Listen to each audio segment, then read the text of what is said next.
वक्त रहते कुछ लोगों के पास समझ नहीं होता है, और जब समझ आ जाता है आपको तब आपके पास वक्त नहीं रहता है। ये और इन्हीं दो चीज़ों को एक टीचर जो होता है, एजुकेटर है, उस चीज़ों को वो सम्मिलित कर देता है। मतलब आपका वक्त रहते आपको समझ ला देता है। अब आपको तय करना है, क्योंकि कई सारे स्टूडेंट हैं कि जब उसको मतलब जब उनके पास एज था, टाइम था, तब उनके पास वो समझ ही नहीं था कि आखिर तैयारी कैसे करना है। ठीक है, और जब समझ आ जाता है तब उसके पास एज खत्म हो जाता है।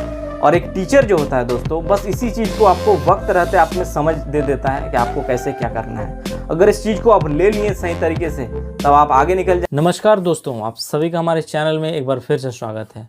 दोस्तों, आज के इस वीडियो में हम लोग बात करने वाले हैं कि सोन माटी जो कहानी संग्रह है, इसका तीसरा कहानी जो स्क्रीन पर आपको दिख रहा है, धुआं धंधा के बारे में। ठीक है, और इस टॉपिक का ऑलरेडी मैं वीडियो पहले डाल चुका हूं। आप अगर उसको वीडियो को देखना चाहते हैं तो लिंक डिस्क्रिप्शंस में दे दिया हूं, आप वहां से इस वीडियो को देख सकते हैं, जिसमें मैं कहानी को पढ़ के भी समझाया हूं।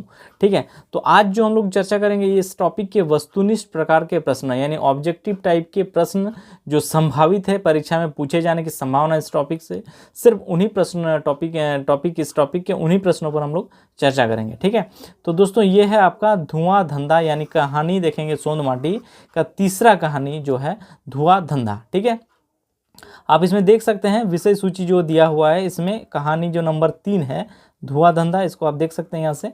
और इसमें अगर देखेंगे किताब में तो आपको पेज नंबर 22 में ये कहानी मिल जाएगा। ठीक है, इनके लेखक की बात करें, देखिए पहला जो है किसी भी कहानी का लेखक को आप पहले याद रखिएगा। ठीक है, तो लेखक है इनके, कौन है लेखक? विनोद कुमार जी। आप यहाँ पे भी देख सकते हैं, यानी कवर पेज में कौन है लेखक? प्रोफेसर विनोद कुमार।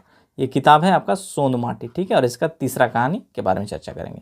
तो चलिए दोस्तों, हम लोग इसके ऑब्जेक्टिव टाइप के प्रश्न को देखते हैं। यानी पहला प्रश्न को आप स्क्रीन पर देखिए दोस्तों, स्क्रीन पर आपको पहला प्रश्न दिख रहा है कि धुआं धंधा, ठीक है, धुआं धंधा कहानी कौन किताबे कहानी लागे, यानी किस जो ये कहानी है कौन किताब का कहानी है। ठीक है, धुआं धंधा। ठीक है, इसमें ऑप्शन दिया हुआ है आपका खोटा निबंध, सोंद माटी, चाबी काटी और छायर।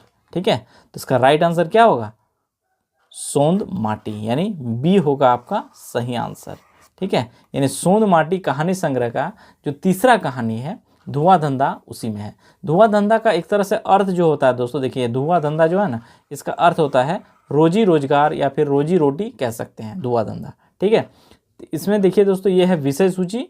एक्सप्लेनेशन में देखिए ये विषय सूची आपका, और इसमें देखेंगे तो आपको तीसरा नंबर जो कहानी है, ठीक है, ये है धुआं धंधा, यानी कौन सा किताब का है? सोन माटी का। ठीक है, अब चलिए हम लोग इसका चलते हैं नंबर 2 क्वेश्चन, दूसरा नंबर प्रश्न जो है आपके स्क्रीन पर, कि धुआं धंधा कहानीकर, यानी इस कहानीकर मुख्य पात्र, ठीक है, मुख्य पात्र कौन लागे? ठीक है, ऑप्शन दिया हुआ है आपको, किसनवा, डॉक्टर नारायण, भिखारी और सवे। सवे का मतलब है खोठा में जो हिंदी में हम लोग नहीं रहता ऑप्शन चौथा ऑप्शन में कि उपरोक्त सभी, यानी ऊपर के सभी। ठीक है, तो यहाँ पर खोठा में उसको सवे कहा गया है। ठीक है, तो किसनवा है, डॉक्टर नारायण है और भिखारी है। तो वैसे अगर देखेंगे तो इस जो कहानी है दोस्तों धुआं धंधा, इस कहानी को पढ़ेंगे तो इसमें सभी, यानी ये तीनों पात्र आपको उस कहानी में मिल जाएंगे। किसनवा हो, चाहे डॉक्टर नारायण हो या फिर भिखारी हो, तीनों मिल जाएगा। ठीक है, लेकिन जो प्रश्न है उसमें पूछा गया कि मुख्य पात्र, तो मुख्य पात्र कौन है? डॉक्टर नारायण है इस कहानी के मुख्य पात्र।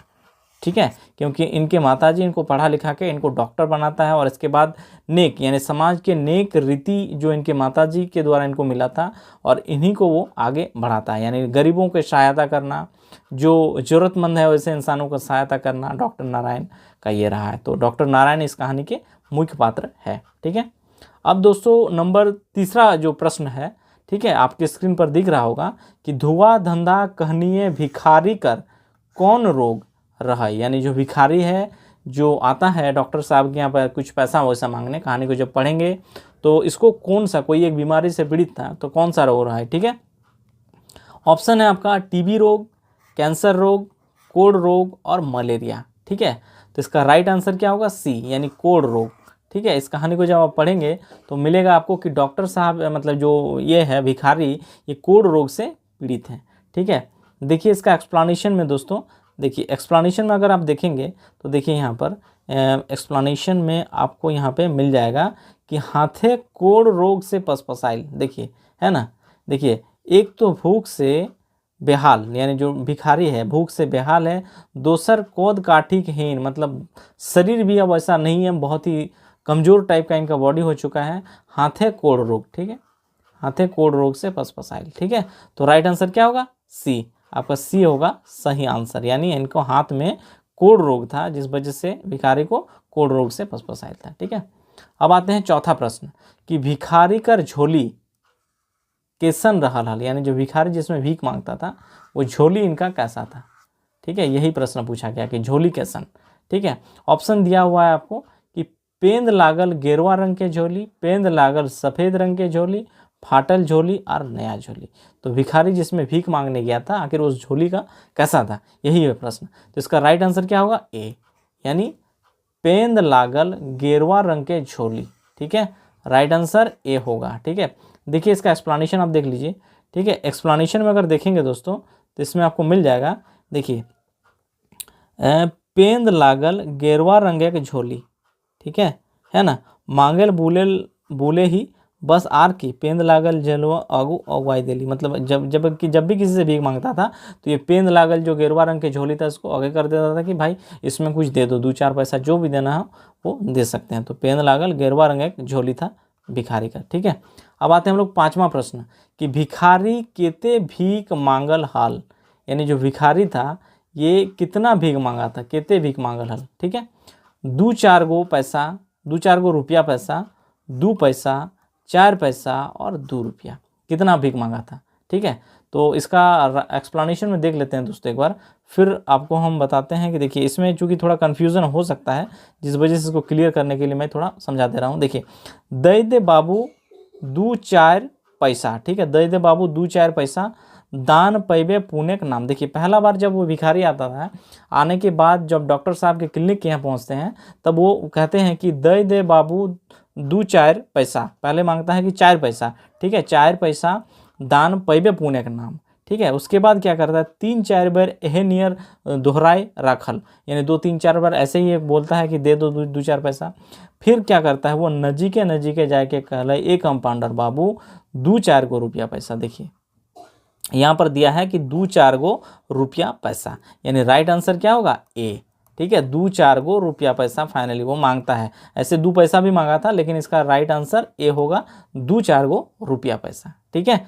तो याद रखिएगा भिखारी कितना भीख मांगा था? 2-4 गो रुपया पैसा, ठीक है। देखिए अब छठा प्रश्न कि डॉक्टर नारायण कहाँ अपन प्रैक्टिस शुरू करल, ठीक है, हल, यानी इनके माताजी इनको पढ़ा लिखा के जो डॉक्टर बनाता है और इसके बाद डॉक्टर का फाइनली डिग्री इनको जब मिल जाता है इसके बाद ये अपना प्रैक्टिस कहाँ शुरू करल हल, यानी इनका मतलब लोगों का इलाज करना, जो इनका क्लिनिक एक तरह से कहा जा सकता, कहाँ शुरू करल, ठीक है। तो ऑप्शन है आपका कि शहरक ठावे प्रैक्टिस, ठीक है, गाँव चौराहा में, आपन घारे और सरकारी हॉस्पिटल है, ठीक है। तो इसका राइट आंसर क्या होगा? ए, यानी शहरक ठावे डॉक्टर साहब अपन प्रैक्टिस शुरू करल हल, ठीक है।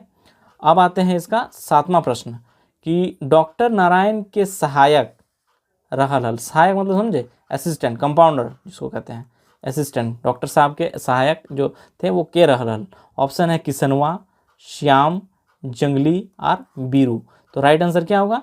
ए, यानी डॉक्टर साहब के जो सहायक है इस कहानी में वो है किसनवा, ठीक है। नाम से ही थोड़ा फटीचर लग रहा है, ठीक है। तो इसका देखिए आंसर जो है दोस्तों, आंसर में आप देख सकते हैं इसका जो आंसर होगा आपका, देखिए डॉक्टर नारायण अपन क्लिनिके बैसल हला, यानी डॉक्टर साहब, और उनकर सहायक किसनवा, ठीक है। तो कौन है इनके सहायक? किसनवा, ठीक है। राइट आंसर क्या होगा? ए आपका, ठीक है। अब हम लोग चलेंगे अगला प्रश्न जो होगा आपका, यानी आठवां प्रश्न। देखिए आठवां प्रश्न आपके स्क्रीन पर दिख रहा है कि डॉक्टर नारायण के माय डॉक्टर पर की थोपले मर गेली, यानी डॉक्टर साहब जो इनके माता जी थे ये डॉक्टर साहब को ऐसा क्या चीज़ देके मर जाता है, ठीक है। तो ऑप्शन दिया हुआ है कि आपन जमाने के नेक नीति, ऑप्शन बी है नीति, ऑप्शन सी जो है वह समाज के नीति, और ऑप्शन डी है घारे स्थिति। चूँकि घर का स्थिति बहुत अच्छा नहीं था तो डॉक्टर्स के जो माताजी थे ये मरने से पहले कौन सा चीज़ इनको थोप के चला जाता है डॉक्टर साहब पर। तो इसका राइट आंसर क्या होगा? राइट आंसर आपका ए होगा, यानी आपन जमाना के नेक नीति इनके माताजी इनको दे के मर जाती है। ठीक है, यानी चूँकि इनके माताजी भी बहुत अच्छे इंसान थे, और अच्छे नीति नेक नीति का कहने का ये अर्थ है कि इस कहानी को जब आप पढ़ेंगे दोस्तों, तो इस कहानी में मिलेगा कि डॉक्टर, इनके माताजी तो हैं डॉक्टर साहब के, वो हमेशा डॉक्टर साहब को यही सिखाएं कि बेटा तुम पढ़े लिख के गरीबों का मदद करना, ज़रूरतमंद जो इंसान है उन लोगों की सहायता करना। अगर कोई ऐसे व्यक्ति भी आए जिनके पास पैसा नहीं है, तो वैसे स्थिति में तुम उसको फ्री ऑफ कॉस्ट इलाज भी कर देना। तो यही नेक नीति इनके माताजी इनको सिखा के गए थे। ठीक है, देखिए इसमें आप इसमें देख सकते हैं, आप इसमें देखिए, इसमें आप देख सकते हैं दोस्तों कि देखिए यहाँ पर मायों आपन जमाने के नेक नीति के हामर पर थोपले मर गेली। ठीक है, यहाँ पर देखिए आप मर गेली। ठीक है, यानी मायों आपन जमाने के नेक नीति। ठीक है, तो ये हुआ।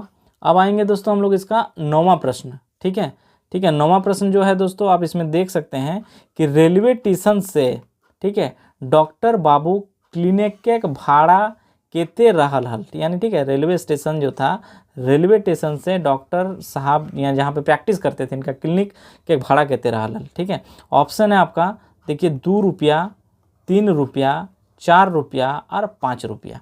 ठीक है, तो कितना था देखिए, आप इसमें देख सकते हैं, देखिए कितना था, 4 रुपया। ठीक है, यानी राइट आंसर क्या होगा, सी। ठीक है, सी होगा आपका सही उत्तर। यानी रेलवे स्टेशन से डॉक्टर बाबू के क्लिनिक का जो भाड़ा था वो 4 रुपया था।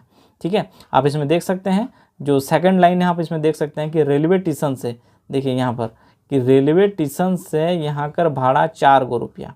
ठीक है, तो ये क्लियर हो गया। अब आएंगे हम लोग इसका 10वां प्रश्न। देखिए 10वां प्रश्न जो है कि धुआं धंधा कहनिए दूगो बाबू नियर आदमी, ठीक है, रिक्शा वाला के केते दिल थी। यानी 2 बाबू नियर आदमी रेलवे स्टेशन पर उतरता है, और उतरने के बाद एक रिक्शा वाला को ये कहता है उनको प्राइवेट क्लिनिक ले चलो डॉक्टर साहब का, और डॉक्टर साहब के क्लिनिक जाने के बाद रिक्शा वाला को केते दिल थी, यानी जो पैसा है इनका वाजिब रेट है वो कितना दिया। ठीक है, तो ऑप्शन दिया हुआ आपको 5 रुपया, 2 रुपया, 10 रुपया और 100 रुपया। तो राइट आंसर क्या होगा, देखिए इसमें राइट आंसर देख सकते हैं कि ये लोग क्या क्या ना, रेलवे स्टेशन से यहाँ का भाड़ा 4 रुपया, जहाँ 2 बाबू रुपया, 2 रुपया। ठीक है, ये लोग क्या किया, 2 ही रुपया दिया बाबू नियर आदमी। ठीक है, राइट आंसर क्या होगा, बी, यानी 2 रुपया ये लोग देता है उतरने के बाद रिक्शा वाला को। और इसमें क्या कहता है कि रिक्शा वाला के पकड़ाई के लाइव गेल रहत, रिक्शा वाला बेचारा पसीना से तरबदर, यानी बहुत पसीना से वो ये हो गया था, कहले रहे कि ये बाबू इतना से नाव है तो 4 रुपया चाहिए। 2 बाबू में 1 बाबू कहा उठल, अबे चाहता है कि नहीं, मुंह लगता है। तो समझिए, मतलब ऐसे भी लोग हैं, एक रिक्शा वाला बेचारा अपना पसीना से तरबदर होकर आपको अपना मंजिल पहुंचाता है, और उसके बाद उनके ऊपर ये कहा जाता है, एक तो जो वाजिब रेट है उससे कम देके उनको कहता है अबे मुंह लगता है, जाता है कि नहीं। समझिए, मतलब ऐसे भी लोग हैं, लेकिन ऐसा नहीं करना चाहिए। ठीक है, अब दोस्तों इस कहानी का एक तरह से अंतिम प्रश्न है, क्योंकि इस कहानी बहुत छोटा है, मतलब 1.5 से 2 पेज का ही कहानी है। तो इस टॉपिक के जो भी महत्वपूर्ण प्रश्न था उन्हीं को लिए हैं, और इसमें कुल मिलाकर 11 ही प्रश्न है। ठीक है, जो 11वां प्रश्न है दोस्तों कि 4 गो जुआन छोड़ा डॉक्टर साहब से केते चांदा मांगल हल। ठीक है, रंगदारी का ज़माना है दोस्तों, आके कुछ भी क्लिनिक में कहता था कि इतना पैसा लगेगा। ठीक है, तो ऑप्शन जो है 200 रुपया, 100 रुपया, 300 रुपया और 500 रुपया। ठीक है, तो राइट आंसर क्या होगा इसका, डी, यानी 500 रुपया। ठीक है, आप इसमें देख सकते हैं कि ओहे नियर, देखिए थोड़ा मैं इसको कलर आपका रेड पेन से बता देता हूं ताकि आपको आसानी से नजर आए। देखिए ओहे नियर परसों 4 गो जुआन छोड़ा के कहले हला कि डॉक्टर साहब 500 रुपया चंदा देना होगा। देखिए किस चीज़ का भाई, 500 रुपया, सीधे आके ये कहता है कि डॉक्टर साहब 500 रुपया चंदा देना होगा, क्योंकि डॉक्टर साहब का क्लिनिक भी अच्छा चलता है, तो रंगदारी के एवज में 500 रुपया देना पड़ेगा। ठीक है, यही था। तो जुआन छोड़ा के इनसे 500 रुपया मांगता है। ठीक है, तो दोस्तों इस कहानी के जो भी संभावित और महत्वपूर्ण प्रश्न हैं उनके बारे में चर्चा कर दिए, और आगे जो मेरा अगला वीडियो आएगा दोस्तों, यानी सोन माटी कहानी संग्रह का जो आपका चौथा होगा, यानी माई के लोर, उसका ऑब्जेक्टिव भी जो होगा, सारे ऑब्जेक्टिव को करवाया जाएगा लगातार सीरियल हर वीडियोस के माध्यम से। तो दोस्तों आप सभी से एक बार रिक्वेस्ट करूंगा कि आप में से जो भी नए हैं हमारे इस चैनल में, चैनल को जरूर सब्सक्राइब करें, लाइक करें, और अपने दोस्तों में इस वीडियो को ज़्यादा से ज़्यादा शेयर करें। लेकिन हाँ, उन लोगों को ही शेयर करिएगा जो लोग खोटा की तैयारी कर रहे हैं और खोटा सब्जेक्ट में इंटरेस्ट है, उन्हीं लोगों को, किसी अदर लोगों को मत भेजिएगा। ठीक है, चलिए दोस्तों, तब तक के लिए आप सभी को एक बार फिर से धन्यवाद।